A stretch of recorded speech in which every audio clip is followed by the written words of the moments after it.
इसको कहेंगी वही रीड कर देगा। आप करो पूनम बहन। अच्छा कर दूं?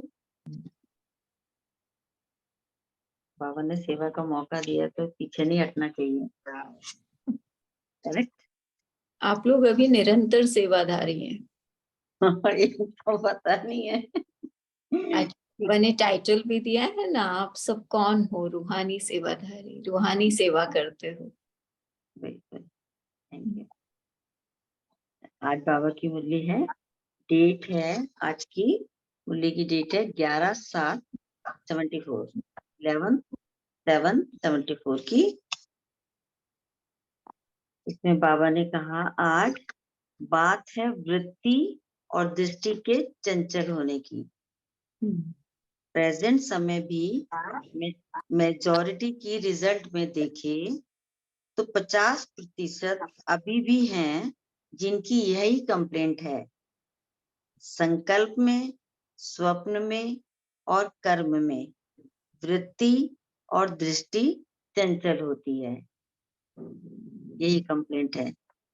वृत्ति और दृष्टि चंचल क्यों होती है?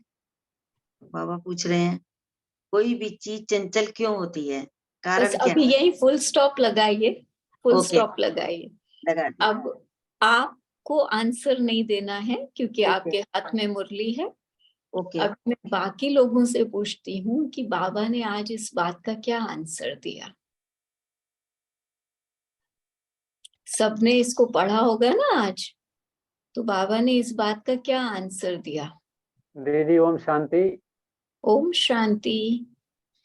दीदी बाबा ने कहा कि अभी भी कोई मार्जिन है, सब चंचल होती है। किस बात और की? मार्जिन इसलिए है कि पूरा स्मृति स्वरूप नहीं है, फुल नहीं है, कुछ न कुछ कमी है, इस वजह से चंचल होती है। अच्छा ठीक है, और कोई बताएंगे? स्मृति स्वरूप नहीं, विस्मृति में है और संपन्न नहीं है। जो चीज संपन्न नहीं है फिर वो हिलती है, जो फुल होती है वो हिलती डुलती नहीं है। और कोई बताएंगे? ओम शांति दीदी। ओम शांति। सारे संबंधों का रस एक बाप से नहीं लिया है, या तो संबंधों के रसों में कोई कमी है, या दृष्टि से उस परमात्मा को अच्छी तरह से पहचाना नहीं है। कोई भी कमी रह गई है, जो पिता के साथ हमारा संबंध वो नहीं जुड़ पाया है, जिसे देखने के लिए ये वृत्ति चंचल हो जाती है। ओम शांति। सबने है ना मुरली के पॉइंट्स तो सुना दी मुझे जो बाबा ने कहा, लेकिन सबने अपने आप को चेक किया कि कौन सी स्मृति से मैं विस्मृति में आता हूँ, और ऐसा कौन सा संबंध है जिससे मेरे को अभी भी अटैचमेंट है, या जिस संबंध की प्राप्ति अधूरी है, जिसके कारण मेरी वृत्ति और दृष्टि चंचल होती है। क्या हम में से आज इस बात को चेक किया? यस। बताएं किसने क्या क्या चेकिंग की? मंजू बहन कुछ बोल रहे हैं शायद। हाँ, जब हम देह भान में आते हैं, जब अपने आप को शारीरिक संबंध से जोड़ते हैं, तो हमारी वृत्ति या दृष्टि चंचल हो जाती है। ठीक है, और कोई? मतलब सब अपना अपना सुनाएंगे। संबंधों और संपर्कों में अभी भी हमारा मोह फंसा हुआ है, तो इस वजह से भी हमें भी स्मृति हो जाती है। कौन से संबंध और संपर्क में मोह फंसा है? हमारे जो लौकिक संबंध और संपर्क हैं, तो वही मैं पूछ रही हूँ, तो उसको चेक करो। जैसे बच्चों का दीदी होता है, मतलब बच्चों का तो रहता ही है। बाबा को बच्चा नहीं बनाया ना? है, बाबा का बच्चा है, लेकिन वो फादरली वाला उनसे ज्यादा है। तो बाबा ने क्या कहा कि जिस संबंध की कमी होगी, दृष्टि वृत्ति वहां जाएगी, फिर धर्मराज का रूप ले लेगा। माना जिस समय हमारी दृष्टि और वृत्ति चंचल है, उस समय हम कौन है? बाबा ने कितनी गहरी बात कही है। उस समय सोचो कि हम एक विष्टा के कीड़े के समान हैं, हमसे बड़ा शूद्र कोई नहीं है। जमादार बोला जो अपन। हम्म, आज वो भी कोई बोला। जमादार माना शूद्र, तो हमसे बड़ा शूद्र कोई नहीं है। और ये वाली लाइनें मुझे कब से याद है, जब हमने बाबा के साथ सर्व संबंधों की अनुभूति के ऊपर अभ्यास किया था ना, तब से मुझे ये बात अंदर में पक्की बैठी हुई है कि मुझे धर्मराज का सामना नहीं करना है संबंधों से, और मुझे शूद्र नहीं, जमादार नहीं बनना है। ये दो बातें मैंने तब से पक्के की। तो आखिर कब हम इन संबंधों से अपना मोह निकालेंगे? आखिर कब हम बाबा से अपना संबंध जोड़ेंगे? बाबा तो सदा एक ही बात कहते हैं ना, कि सिर्फ मुझे याद करो, तुम्हारे सारे काम मैं करने वाला हूँ। तुम्हें चिंता किस बात की है? फिर मोह माना ही चिंता। हम जानबूझ के बोझ का टोकरा उठा रहे हैं। फिर संबंध संपर्क में दृष्टि वृत्ति चंचल होती है, तो हमारे संबंध संपर्क भी कैसे हो गए? लौकिक हो गए। हम उन्हें अलौकिक में परिवर्तन ही नहीं कर पाते। अलौकिक में परिवर्तन करना माना क्या?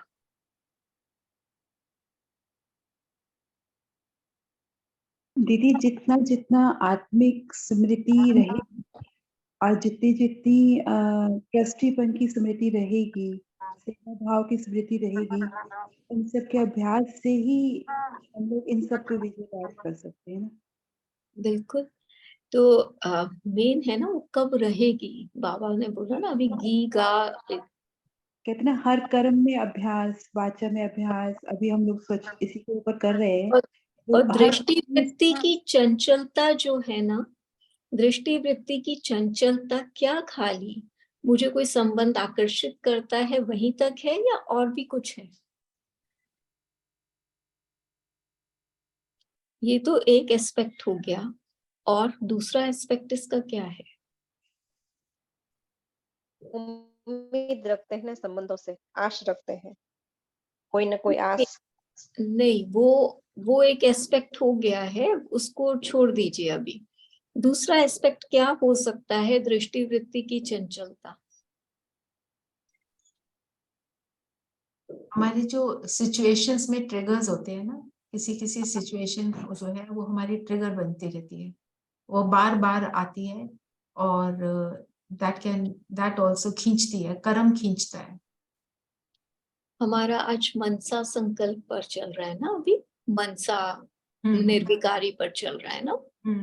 तो देखो, सबसे पहले हमें ये समझना है कि हमारी वृत्ति बनती कैसे है और वृत्ति का अर्थ क्या है। वृत्ति हमारी मन से जुड़ी हुई है ना, इसलिए इसको मनसा में लिया है। हमारे जो 5 सेंस ऑर्गन्स हैं, हमारी जो कर्मेंद्रियां हैं, उनके द्वारा हम जो कुछ भी देखते हैं, सुनते हैं, महसूस करते हैं, उससे हमारी वृत्ति बनती है। चाहे वो कोई व्यक्ति हो, वस्तु हो, कुछ भी हो। अब जो हमारी किसी भी व्यक्ति के प्रति दृष्टि बन गई, चाहे वो आकर्षित करने वाली है, चाहे वो नेगेटिव है, नेगेटिव का मतलब परचिंतन परदर्शन वाली, तो हमारी मनसा में कैसे संकल्प चलेंगे? वो भी तो चंचलता है ना, कि बार बार हमारा मन करता है कि हम गलत बातें सुने, हम गलत बातें देखें। अभी भी कितने लोग हैं जो मूवीज देखते हैं, टीवी देखते हैं, कौन उन्हें खींचता है? तो हम जिसके प्रति आकर्षित हैं, खाली उसको भी हम फिर मनसा से शुभ भावना दें तो हमारे कर्मों का हिसाब बनता है, तो यानी कि मनसा निर्विकारी नहीं हुई। क्योंकि हमारा अटेंशन सिर्फ एक ही के प्रति या दो के प्रति ही है।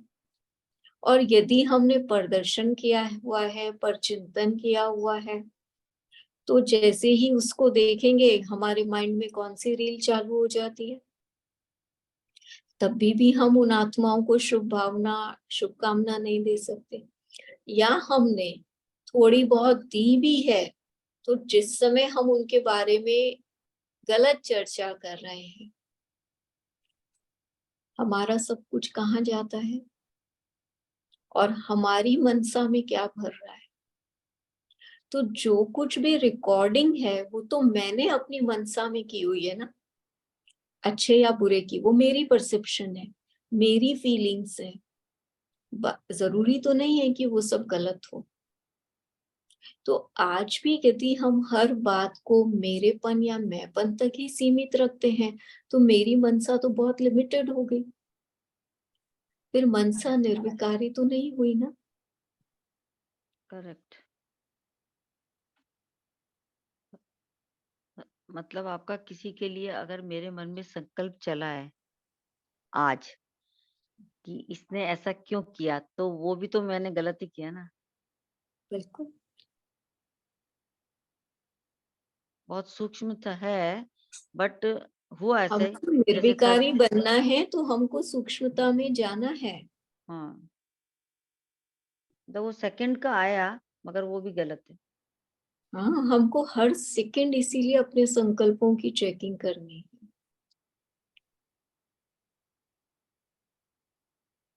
पर चलो अटेंशन देंगे तो वो चेंज भी होगा। बिल्कुल। अभी जो बाबा की मुरली चली थी 18 जनवरी को, अव्यक्तवाणी, उसमें बाबा ने खास कंट्रोलिंग पावर और रूलिंग पावर के लिए बोला। और बाबा ने सारी कर्मेंद्रियों के लिए बोला। बाबा ने कहा ये पैर भी गलत संग में ले जाते हैं। तो गलत संग क्या है? तो हम जो कुछ भी देख रहे हैं, महसूस कर रहे हैं, उनके यदि वशीभूत है तो मेरी मनसा में सदा वही बातें चलेंगी। तो मेरी मनसा को निर्विकारी बनाने के लिए उसमें निर्विकारी की ही तो याद रहनी चाहिए ना, और वो है परमात्मा। यदि उसमें देही लोगों देहधारियों की याद है तो मेरी मनसा निर्विकारी तो नहीं हुई, क्योंकि जिनकी याद है उन्हीं के साथ हमारी जो भाव या भावनाएं हैं वो मेरी मनसा में शुरू हो जाएंगी। और जब बाबा की याद है तो मेरी मनसा के भाव देखो कैसे होते हैं। महसूस करके देखिए कि जब आप देहधारियों की याद में होते हैं तो आपके मन के भाव कैसे हैं, और जब बाबा की याद में है तो मन के भाव कैसे हैं।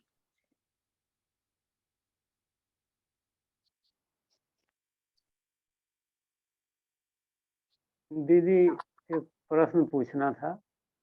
पूछिएगा, पर अभी जो मैंने पूछा है उसको महसूस करके देखिए, फिर इसके बाद में आप पूछिएगा। जी दीदी। चेकिंग कीजिए अभी।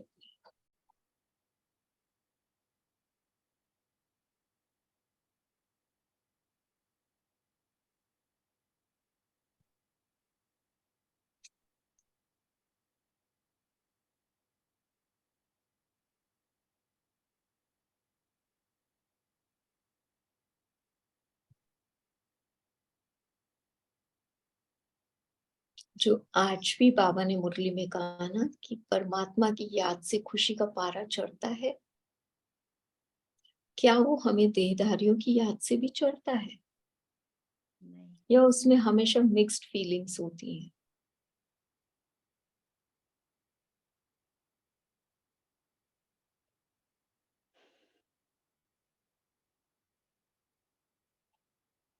ये तो प्रोसेस है ना, डिपेंड्स।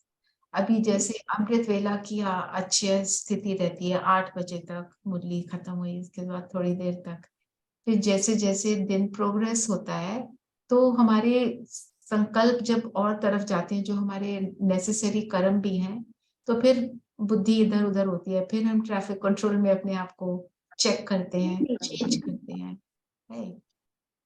मिक्स्ड मीटिंग होती है, जैसे बाबा के अभी रचना में ना आपने क्वेश्चन नहीं, मेरे को लगता है मैं शायद सही से एक्सप्लेन नहीं कर पाई हूँ।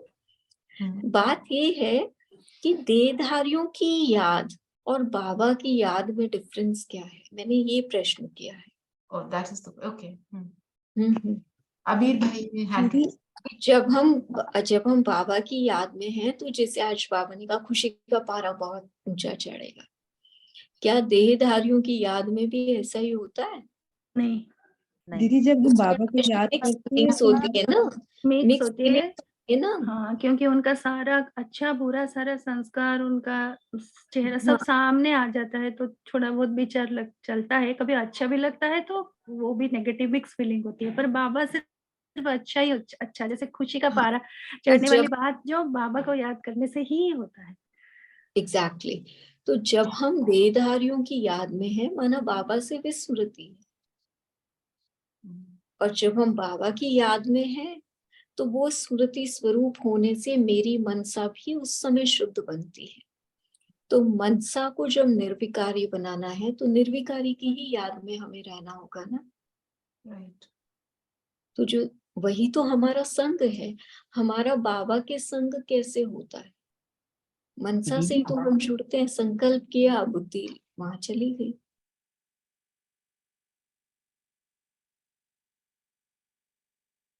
अबीर भाई ने हैंड रेज किया है। हाँ जी, दीदी इसी क्वेश्चन का आंसर देना चाहता था कि बाबा की याद से हमें खुशी का पारा चढ़ता है, क्योंकि दीदी खुशी का पारा तब चढ़ता है जब हमें कोई प्राप्ति हो रही हो, और जैसे डेब्ट सेटल होता है और हमें सेटल करने की खुशी होती है, नहीं तो खुशी नहीं होगी। अगर हमारे पास पहले ही है, if you are already rich, तो फिर हमें और धन आने की खुशी नहीं होगी, पर जब हमारे ऊपर कर्जा है और वो चुकता हो रहा है, उसकी खुशी मिलती है हमें। तो जब शिव बाबा को याद, अबीर भाई, हम कब तक सिर्फ प्राप्ति के लिए बाबा को याद करेंगे? बाबा की याद अपने आप में इतनी खुशी दे देती है कि वो डेप्थ तो ऑटोमेटिकली चुकतू होता है। हम सब के ऊपर ही अभी डेप्थ है, तभी तो इस दुनिया में बैठे हुए हैं हम, नहीं तो हम भी पवित्र बन के चले नहीं गए होते, बाबा की तरह सेवा नहीं कर रहे होते अव्यक्त रूप से। यदि आप सोचते हैं कि किसी समय आप बहुत धन से संपन्न है, धन बना जो ज्ञान धन या गुणों का धन, इसी से है ना आपका मतलब, तो यदि ऐसा हुआ होता तो बाबा की याद की जरूरत क्या, फिर तो परफेक्ट बन चुके होते। दीदी मैं कहना चाह रहा था कि जब हम कमाई कर रहे होते हैं, इनकम जब हमारी हो रही होती है, तो आने की खुशी हमें ज्यादा होती है। तो जब हम बाबा की याद अपने आप में तो कमाई है ना। आपने कहा कि खुशी का पारा तभी चढ़ेगा बाबा की याद में जब हम संपन्न नहीं है। हम संपन्न बनने के लिए तो याद कर रहे हैं। जब संपन्न है तो बाबा की याद है ही नहीं, फिर तो हम करेंगे ही नहीं। हाँ जी दीदी कि जब हम संपन्न नहीं है और बन रहे हैं बाबा की याद से, तब हमें खुशी होगी। तो और बाकी जो देहधारी है, बात तो अभी की ही चल रही है ना। संपन्न तो हम सिर्फ सतयुग में होंगे, संपन्नता को अभी हम यहाँ अपने में भर रहे हैं, उसका संपूर्ण स्वरूप तो सतयुग में होगा। अभी हम महसूस करते हैं हर प्राप्ति को। तो बाबा से तो जैसे ही आपका कनेक्शन राइट रूप से जुड़ गया है, तो उसी समय प्राप्ति होनी शुरू हो जाती है। That is true.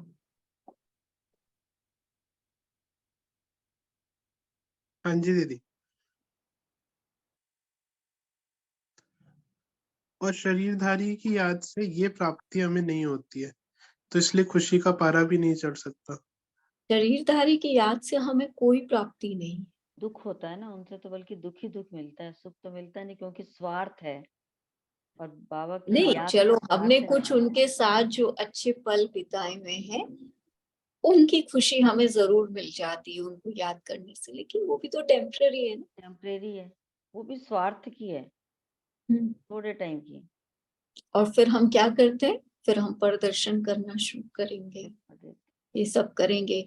तो मेरी मनसा में क्या आता है, जब हम शरीरधारी को याद करते हैं तो उसका सब कुछ हमारी बुद्धि में आता है। तो मेरी बुद्धि कैसी बन रही है, मलिन बन रही है ना, बिल्कुल। इसलिए बाबा ने इसमें दो बातें कही, एक तो स्मृति स्वरूप रहना, दूसरा सर्व संबंधों का रस एक बाप से लेना। दीदी मुझे लगता है कि अगर हम देहधारी की याद में रहेंगे तो हमें थोड़ा सा चिंता का भी रहेगा, और बाबा की याद हमें संतुष्टता और निश्चिंत भी बनाती है। बिल्कुल सही कह रहे हैं, इसीलिए तो खुशी का पारा चढ़ता है ना जी।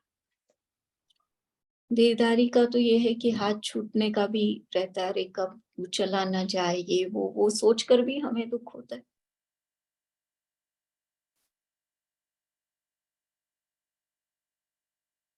दीदी बाबा की याद से हमें पता है, अंडरस्टूड है कि बाबा को हम याद कर रहे हैं तो वर्षे के अधिकारी बनते जा रहे हैं। तो उस प्राप्ति का भी अबीर भाई हमारा टॉपिक है ना मनसा निर्विकारी पर चल रहा है। तो हमारी मनसा निर्विकारी कैसे बने, अभी हमारा मेन जो एस्पेक्ट है, सारी चीजें कनेक्टेड होती हैं, लेकिन उसमें मनसा कैसे निर्विकारी बन रही है, अभी हम उस पर अटेंशन दे रहे हैं।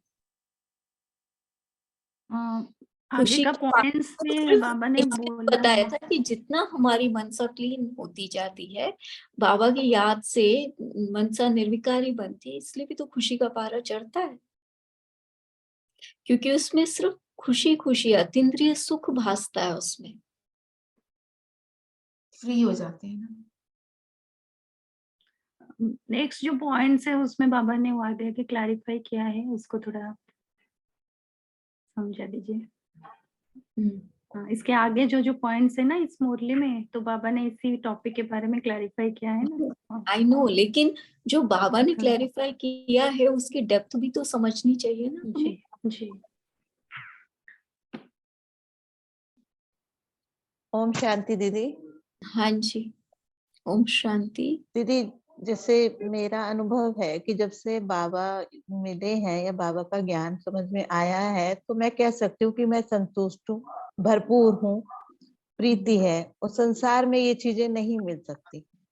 बेशक अप डाउन होता रहता है, लेकिन जैसे कहते हैं ना कि समुद्र के नीचे शांति होती है, ऊपर। एक बहुत सिंपल क्वेश्चन था और उसको क्लैरिफाई हो गया आई गेस, कि बाबा की याद में और देहधारियों की याद में क्या फर्क है, वो मेरे को अपनी मनसा को चेक करना था उसमें।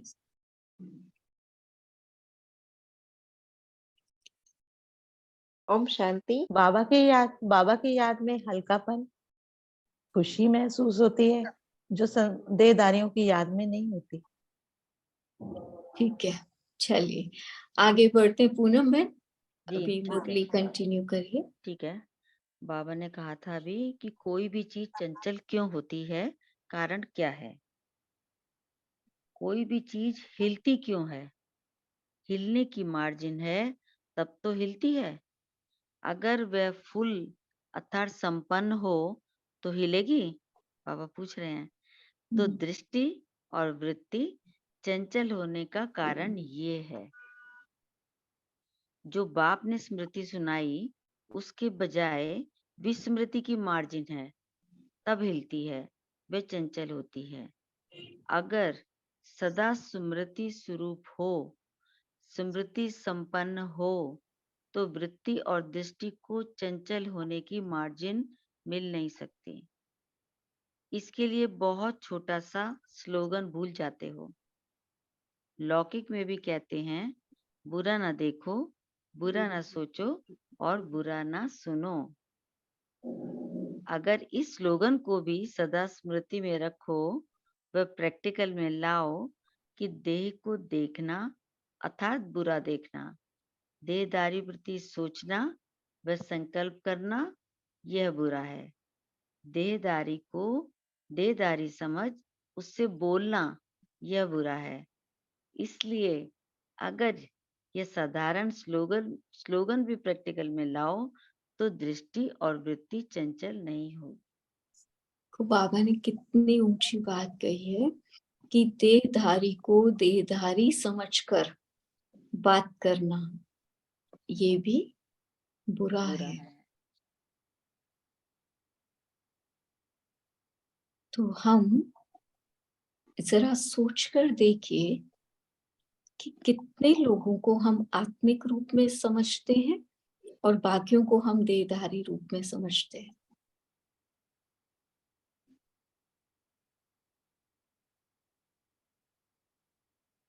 जितने भी हमारे लौकिक संबंध है ना, हम उन सबको देहधारी रूप से देखते हैं।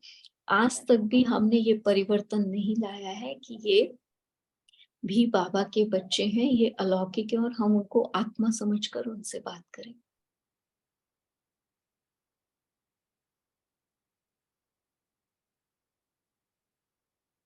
लाया है ये परिवर्तन? नहीं कह सकते अभी। हम हमेशा सही। उनसे लौकिक संबंध की रीति ही व्यवहार में आते हैं। जी दीदी सही कह रहे हैं, बाद में लेप लगाते हैं कि नहीं ये भी आत्मा है। तो इसीलिए तो मनसा निर्विकारी नहीं बन रही है ना। राइट।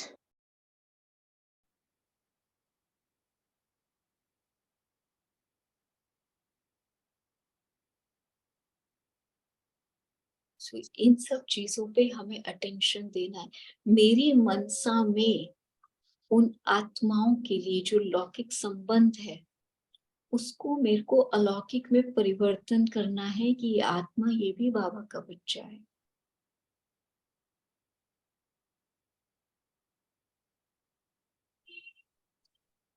भले संबंध हमको लौकिक रिलेशन का दिखाना है, जब हम किसी से बातचीत करते हैं जो लौकिक संबंध जुड़ा हुआ है वो बताना है, लेकिन वो संबंध मेरे व्यवहार में नहीं होना चाहिए। और व्यवहार में कोई चीज कब आती है? जब वो मनसा में होती है, तब फिर जो आप एक्सपेक्टेशन और उसकी बात कर रहे थे, फिर क्या होता है कि हम आत्माओं से एक सर्टन बिहेवियर को एक्सपेक्ट करते हैं और वो ना होने से फिर हम उन आत्माओं के लिए हमारा और सब नेगेटिव होता चले जाता है। जो बाबा ने कहा ना, देह को देखना भी बुरा है, देहधारी समझ के बात करना भी बुरा है। इसकी और गहराई ये है कि उन्हें लौकिक संबंध के रूप में सोचो ही मत।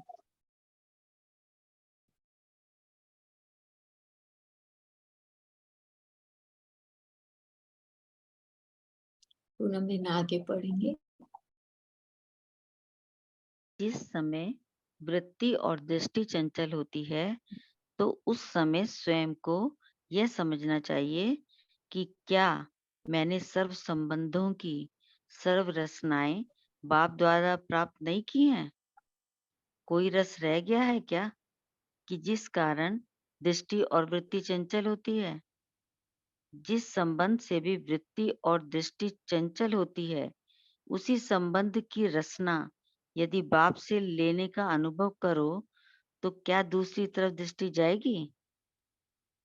समझो कोई मेल की फीमेल की तरफ दृष्टि जाती है या फीमेल की मेल की तरफ जाती है, तो क्या बाप सर्वरूप धारण नहीं कर सकता?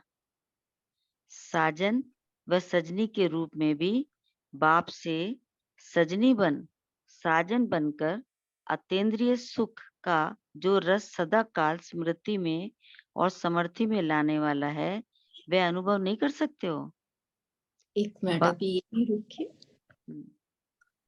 तो ये जो बाबा ने कहा कि अभी भी दृष्टि मेल या फीमेल की तरफ जाती है, इसका क्या अर्थ है?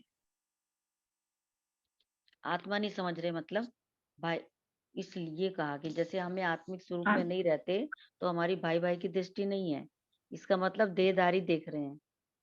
हम देह भान में हैं अभी भी। हाँ, जब तक हम स्वयं को आत्मा नहीं समझेंगे, आप किसी और को आत्मा समझ ही नहीं सकते।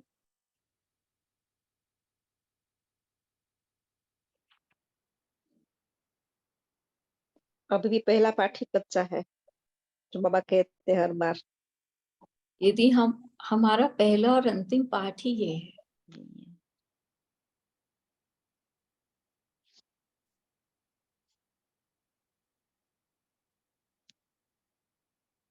पूनम बहन आगे बढ़े। जी।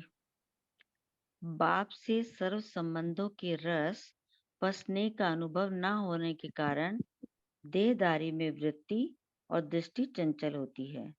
ऐसे समय में बाप को धर्मराज के रूप में सामने लाना चाहिए और स्वयं को एक रौरव नरकवासी व विष्टा का कीड़ा समझना चाहिए और सामने देखो कि कहाँ मास्टर सर्वशक्तिवान और कहाँ मैं इस समय क्या बन गया हूँ।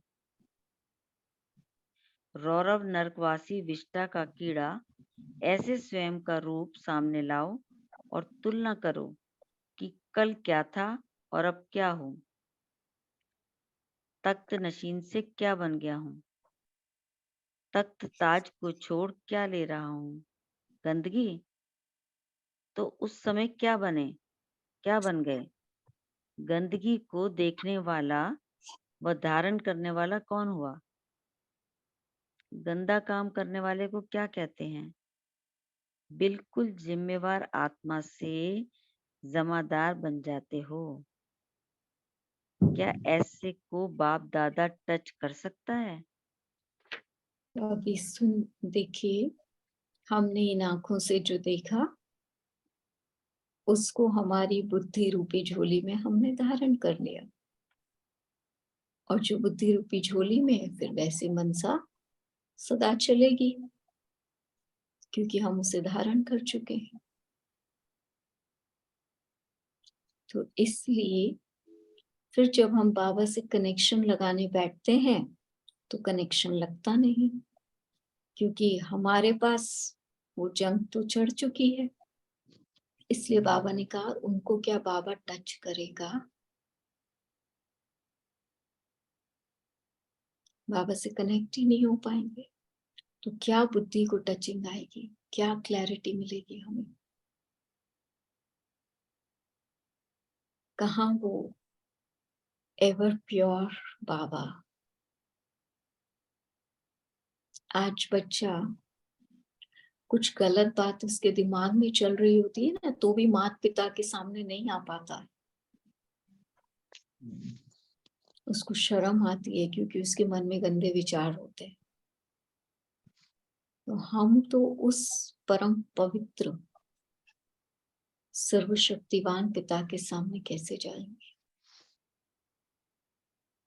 और फिर धीरे धीरे आत्माएं बेमुख हो जाती हैं, बाबा से विमुख होने लगती हैं और अपना सत्यानाश कर लेती है।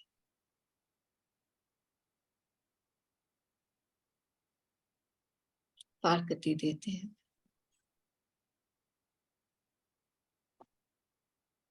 तो इसलिए मुझे अपने हर संबंध संपर्क को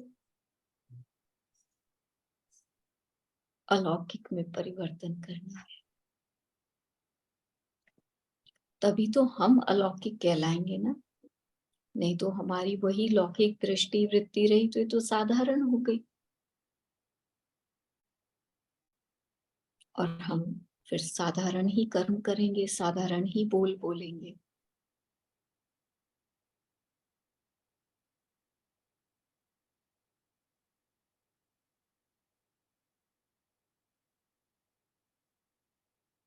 क्लियर है।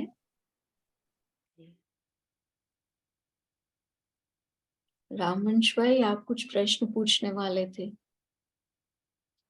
हाँ दीदी, देह संबंध तो आकर्षित नहीं करते हैं, लेकिन जैसे हमने कोई सामान रखा है, कपड़े सजा के रखा है कि पहन के जाएंगे, या कोई पैसा रखा है, किसी ने आया सब डिस्टर्ब कर दिया, सब गड़बड़ कर दिया, तो उस केस में कैसे डील करें, थोड़ा सा ये क्लियर करना था।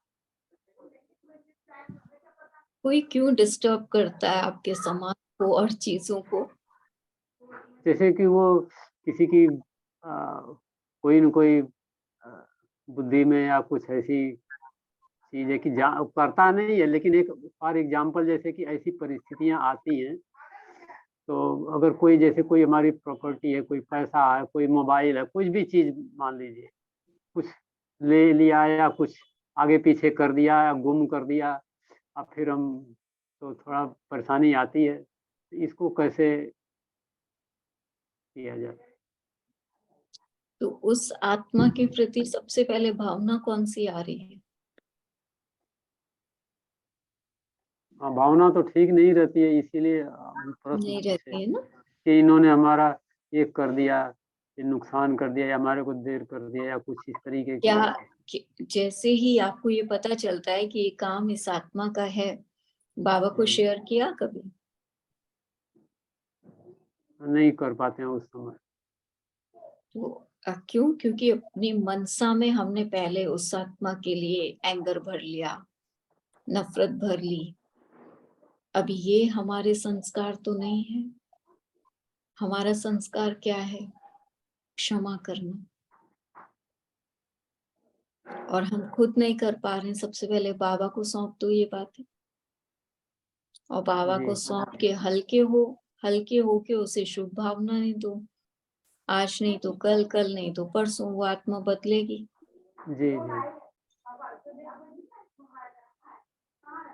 जब वो देखेगी कि आप जो है, आपकी डिस्टर्ब जो नहीं हो रहा। आपकी पॉजिटिव वाइब्रेशन उस तक पहुंचेगी, तो वो डेफिनेटली बदलेगी। उसको लगेगा कि मैं इनको क्यों डिस्टर्ब कर रहा हूँ, मुझे इन्हें नहीं करना चाहिए। क्योंकि जो बातें आप अपने शब्दों से नहीं समझा सकते, वो मनसा वाइब्रेशन से समझा सकते हो। और वो तभी वहां तक पहुंचेंगे जब उसके अंदर मिक्स भाव नहीं होगा। जी।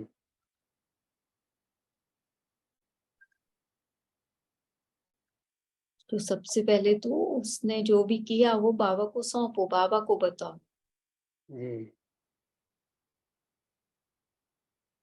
और फिर उसको शुभकामनाएं दो। क्योंकि जब जी तक दीदी। आपका मन भारी रहेगा, आप भी जी शुभकामनाएं जी। देंगे। जी जी। क्लियर दीदी। तो एकता बहन, इसका मतलब यही हुआ, हमारे पूरे लेसन का सार है, अपने को आत्मा समझो, दूसरे को आत्मा देखो। That's it. हर लेसन के एंड में यही सार निकलता है। बाबा ने तो पहले ही बता दिया, ज्ञान का सार ही है। यही है। तो यही करना, पहला और अंतिम पाठ यही है। अंतिम और जी। जहां आप अपनी स्मृति से नीचे आए तो समर्थी से नीचे आ गए, जी। और सब चीजें फिर गलत होनी शुरू हो जाती हैं। क्योंकि आपने तख्त ही छोड़ दिया, आप खुद ही साधारण बन गए, तो बोल कर्म सब कुछ साधारण हो जाएगा ना। हाँ जी।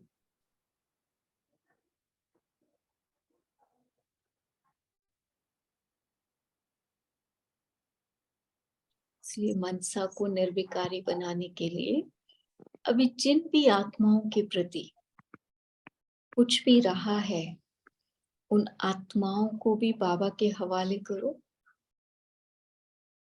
और अपने मन से उसको निकालो। क्योंकि वो रखने से कोई फायदा नहीं है, हम ही मैले हो रहे हैं। ये भी बाबा आपका बच्चा है, इसको बहुत सुख शांति मिले। जैसे जैसे ये करने शुरू करोगे, वो नफरत का भाव, घृणा का भाव उस आत्मा के लिए खत्म होना शुरू हो जाएगा। क्योंकि बाबा जो बार बार एक ही बात कहते हैं कि वो परवश आत्मा है।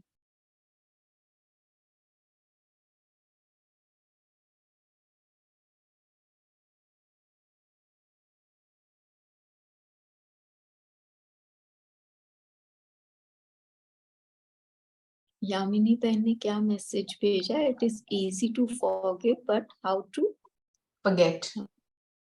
How to forget. जब आप किसी के लिए प्योर फीलिंग्स लानी शुरू कर देंगे, ऑटोमेटिकली चीजें भूल जाती हैं। उन चीजों को रखकर करोगे क्या? इसका मतलब तो फिर आपने ट्रूली उसको फॉरगिव नहीं किया है ना। फॉरगिव करना माना दिल से फॉरगिव करना। और यदि हमने फॉरगिव नहीं किया होगा दिल से, तो वो तो फिर बार बार याद आएगा।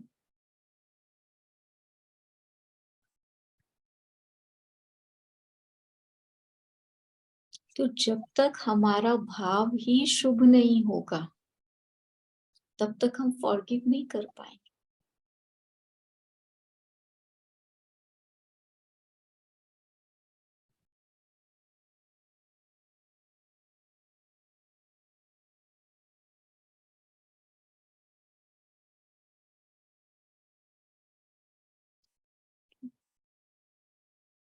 ठीक है, अभी हम योग करें।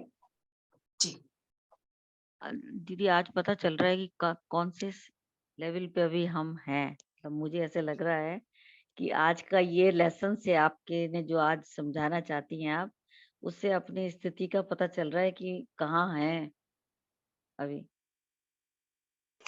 दीदी एक प्रश्न था। एक सेकेंड। हाँ जी।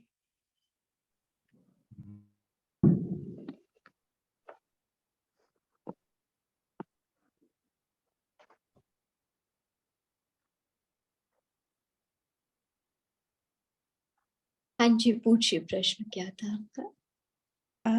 बहुत अच्छे लेवल पे हम लोग माफ भी करते हैं और भूल भी जाते हैं, लेकिन कहीं इनर सबकॉन्शियस में कहते हैं कि वो कुछ होता है जो हम उस आत्मा के उसको देख के कंफर्टेबल फील नहीं करते।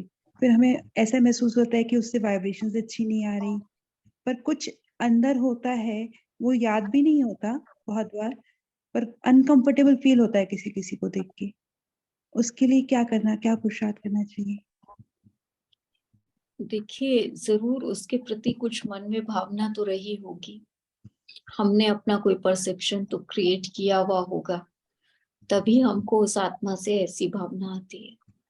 पर ऐसी सिचुएशन आती है तो भारी होने के बजाय कि उस आत्मा को उसी समय पर शुभ भावना दो कि इस आत्मा को बहुत खुशी और शांति मिले। बाबा, ये आपकी बच्ची है। मैं तो इसी प्रैक्टिस को करती हूँ। ठीक। क्योंकि कुछ आत्माओं से मतलब जिनके प्रति कुछ ऐसा था कि भारीपन आता था उनकी प्रेजेंस में, तो यही प्रैक्टिस शुरू की तो उससे मैं हल्की होनी शुरू हो गई। और उन आत्माओं को भी जब मेरे से पॉजिटिव वाइब्रेशंस मिलनी शुरू हुई तो जो व्यवहार था उसमें चेंज आ गया। ठीक, थैंक यू। क्योंकि ऐसा नहीं है कि हम ही भारी हो रहे हैं, वो आत्मा भी तो हमको देखकर भारी हो रही होगी ना, इसलिए वो एक कश्मकश की सिचुएशन बनती है। तो ना हम भारी हो ना वो भारी हो। बस बाबा का बच्चा देख के उसको शुभ भावना दी जाए। बस उसको आत्मा समझो ना। The moment you start realising कि ये देहधारी नहीं है, ये आत्मा है। नहीं, तो मेरी प्रैक्टिस बहुत ज्यादा ये रहती है कि मैं पूर्वज आत्मा हूँ और मतलब मैं ही पूर्वज हूँ, मैं ही बाबा की बच्ची हूँ, मतलब बाबा का प्यार है मेरे साथ। बाकी सब कहाँ है? हम भी तो पूर्वज हैं, हम भी बाबा के बच्चे हैं, है ना? नहीं, कई बार अज्ञानी आत्माओं की वजह से होता है ना कि यहाँ से शुभ भावना होती है लेकिन फिर भी हम उनको देख के भारी हो जाते हैं। तो इसी स्मृति से रहते हैं कि पूर्वज एक्चुअली में बहुत बार ऐसा भी होता है क्योंकि हमने वो अलौकिकता को महसूस किया है, तो लौकिक में हमको मेंटेन करना अपने आप को थोड़ा सा अनईजी हम फील करते हैं। बस वो क्योंकि हमारा बोल, हमारा व्यवहार, हमारा चलन, हमारा सोच उनसे अलग हो गया है, नो डाउट अबाउट इट। और थोड़ा ही नहीं, बहुत अलग हो गया है। तो उनकी प्रेजेंस, उनसे क्या बात करें, कैसे बात करें, कैसे वो थोड़ी देर भी निकालना हमको लगता है बस जल्दी से हम इस माहौल से चले जाएं, बस भारी हो जाते हैं, है ना? तो उसके लिए जो बाबा ने आज अगरबत्ती वाला एग्जाम्पल दिया है, आपको भारी नहीं होना है, आपको उसमें अगरबत्ती बनना है। आपको उस एनवायरमेंट ना, आप वो अगरबत्ती हो जो पूरे अलौकिक एनवायरमेंट को चेंज कर सकता है। ठीक है। और आप ही यदि भारी हो जाओगे तो इसका मतलब उन लोगों का प्रभाव आपके ऊपर आ गया। हमें अपना प्रभाव छोड़ना है, ना कि उनका प्रभाव अपने ऊपर लेना है। एक्चुअली दीदी वो हमारे प्रभाव से भी ना बड़े परेशान हो जाते हैं, कहते हैं बाबा बस करो वो अपना। कुछ नहीं, तो हमको उनको सुनाना थोड़ी है बहन, सुनाना नहीं है, मतलब अपने हम हमारे उस स्थिति में तो व्यवहार रहे से, ना, मतलब हम बहुत अपनी बारी हम स्थिति चुप में रहते रहे। हैं, बहुत बारी हम मुस्कुरा देते हैं, तो वो कहते हैं बस अब वैसे ही रह जाओ जैसे पहले आप थे, आप क्या हो गया अब आप हमसे बात भी नहीं बहन, कर। उनको जब आप आत्मा समझ के नॉर्मल बातचीत करोगे ना, हाँ, नॉर्मल इन द सेंस आपको इधर उधर की कोई बातें नहीं करनी, झरमुई झगमुई नहीं करनी है, लेकिन एक व्यवहारिक रूप से तो एक होता है ना, हम हाल चाल भी पूछते हैं, वो सब बातें तो हम कर ही सकते हैं ना किसी के भी बस साथ। इसी समय पे थोड़ा ऐसा लगता है कि वृत्ति दृष्टि थोड़ी चंचल हो रही है, मतलब हम अपना स्वभाव छोड़कर दूसरा कर्म कर रहे हैं, उस समय पे ऐसी महसूसता होती है कि चंचलता आ रही चंचलता, ये चंचलता नहीं है, आप अपने आप को रिस्ट्रिक्ट करते हो टुवर्ड्स दी अलौकिकता, और वो आपसे चाहते हैं आप उनके सामने सामान्य रहो, तो आपको अलौकिक में सामान्य रहना है ना, आपने अपने उस पवित्र स्वरूप के समान में उनके सामने रहो, उनको आपसे ऑटोमेटिकली ऐसी वाइब्रेशंस आएंगी कि वो आपको ये कहना धीरे धीरे बंद कर देंगे। है। और दूसरी बात ये है कि हम उनके साथ जो भी व्यवहार में आ रहे हैं, कुछ तो बातचीत तो हम करेंगे ना, उनकी कुछ बात हमने चलो सुनी, लेकिन हम अपनी स्थिति में हमने उनकी बात सुनी, उनको कुछ हम उस बात के ऊपर कोई बात बोल सकते हैं जो उनके काम की हो, वो हमें क्यों सुना रहे हैं? दीदी वो सब इतना व्यर्थ लगता है ना, इतना व्यर्थ लगता है ना। व्यर्थ है, पर आपको उसमें इन्वॉल्व नहीं होना है, लेकिन यदि कहीं उनको ऐसी उम्मीद भी तो हो सकती है आपसे कि आपसे उनको कोई सोल्यूशन चाहिए, ये भी तो हो सकता है ना। बाकी तो सब व्यर्थ ही है, वहां जाना भी व्यर्थ ही है एक तरह से तो, लेकिन बाबा ने कहा तोड़ निभाना है, और हमारे जाने से सेवा होनी चाहिए। अब हम ही उनके उससे भारी हो रहे हैं, तो हम सेवा कैसे करेंगे? सेवा मतलब सिर्फ वाचा की सेवा नहीं, हमारी वाइब्रेशन की सेवा। तो आप जब अपनी स्थिति में रहोगे, उनके व्यवहार से प्रभावित नहीं होगे, तो आपकी वाइब्रेशन वहां पर काम करेंगे।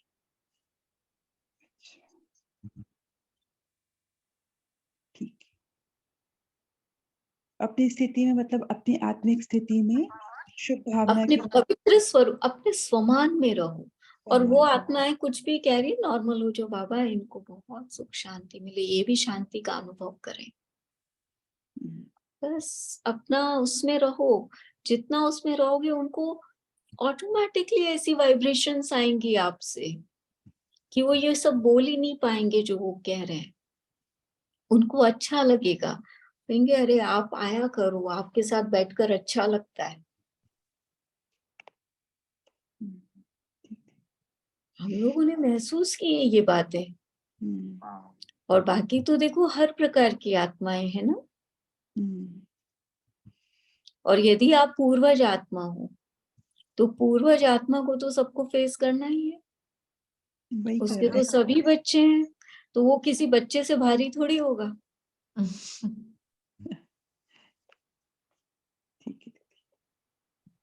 ना थोड़ा पूर्वज आत्मा हूं, तो एक पूर्वज आत्मा की क्या रिस्पॉन्सिबिलिटी होगी, सबको उसकी माफ करना, सबके लिए शुभ भावना देना, उसकी मनसा कभी भारी नहीं हो सकती। आरी नहीं कैसी होगी। भी आत्मा हो, वो उसको भी परिवर्तन करेगा।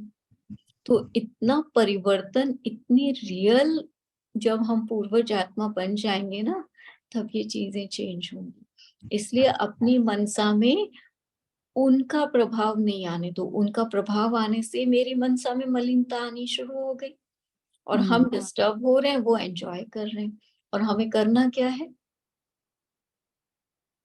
हमें करना है अपनी गुड वाइब्रेशन से उनको परिवर्तन करना है। ठीक है, उसके लिए अपनी मनसा में कोई लौकिक की मिक्सिंग नहीं आनी देनी। नहीं।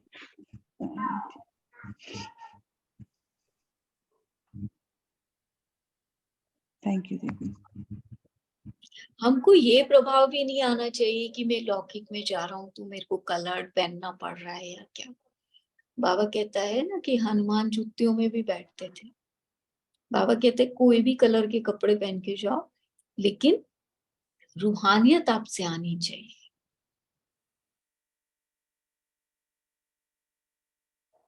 दीदी उसी रूहानियत के लिए तो इतना अभ्यास कर रहे हैं, जब तक वो आए तब तक तो पेपर आ रहे रूहानियत बहुत है आप में मंजू बहन, आप चिंता नहीं करो। बहुत है, आपकी प्रेजेंस बहुत सुख देती है आत्माओं को, और वो सुख पाने के लिए आपके आसपास आते होंगे, आई एम श्योर। तो आप भारी मत हो, आप सिर्फ सुख दो। Thank you. दीदी ये बात तो 100% है। भले वो हमारे पास वो कुछ भी हम वो करें, लेकिन उनको कुछ न कुछ मिलता जरूर है। ये तो बात है, ये तो हमने महसूस किया है, मिलता जरूर है। चाहे भले वो हमको परेशान करके उनको कुछ मिले, लेकिन वो मिलता बाबा जरूर का है। कोई भी ऐसा बच्चा नहीं है जिससे रूहानियत की खुशबू नहीं आती हो। मिलता तो जरूर है, ये तो पक्का है।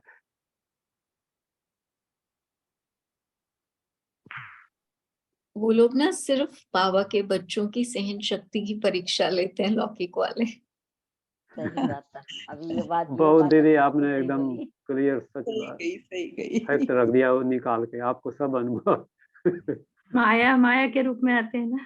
सहन शक्ति देखना चाहते हैं, हमारी सहन शक्ति। वो सिर्फ ये देखते हैं कि ये लोग जो प्रैक्टिस कर रहे हैं ना, ये लोग खुद उसके ऊपर कितना है। तो इसलिए हमें सिर्फ अपनी स्तुति में रहना है। बाबा के बच्चे हैं, शांत रहते हैं, जवाब नहीं देते। दीदी बाबा आपकी ने क्लास बहुत वंडरफुल होती है, आप प्लीज थोड़ा जल्दी जल्दी आया करो। आएंगी तो आऊंगी, बोलो। मैं समझती हूँ कि जितने भी बाबा ने आप सबको फैसिलिटेटर्स दिए हुए हैं ना, सब वंडरफुल हैं, सबका really अलग अलग एक्सपीरियंस है, और सबसे हमें बहुत कुछ सीखने को मिलता है। तो जितने आएंगे उतना ही आप लोग को वैरायटी मिलेगी, और वैरायटी फूड अच्छा लगता है ना। बस आप जल्दी जल्दी आया करो। ये तो हम कहेंगे ही दीदी, फिर देहधारी आ गया ना ये बीच तो में। हमारा हक है कि हम आपको जल्दी जल्दी बुलाएं। चलो, बाबा की मुरली को, मुरली पॉइंट को थोड़ा गहराई से अध्ययन करें।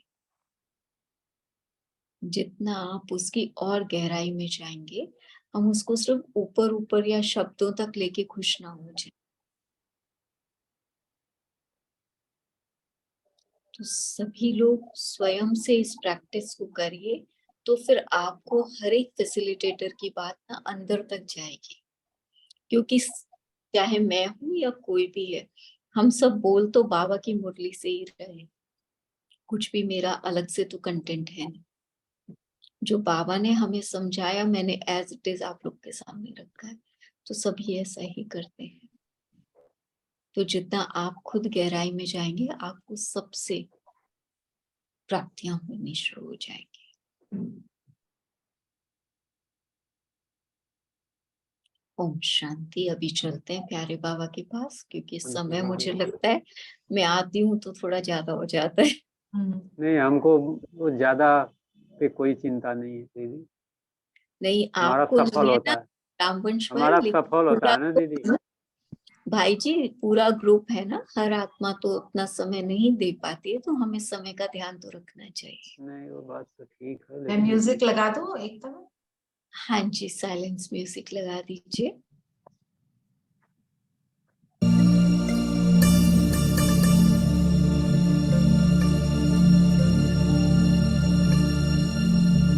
लेकिन इनका ये जिस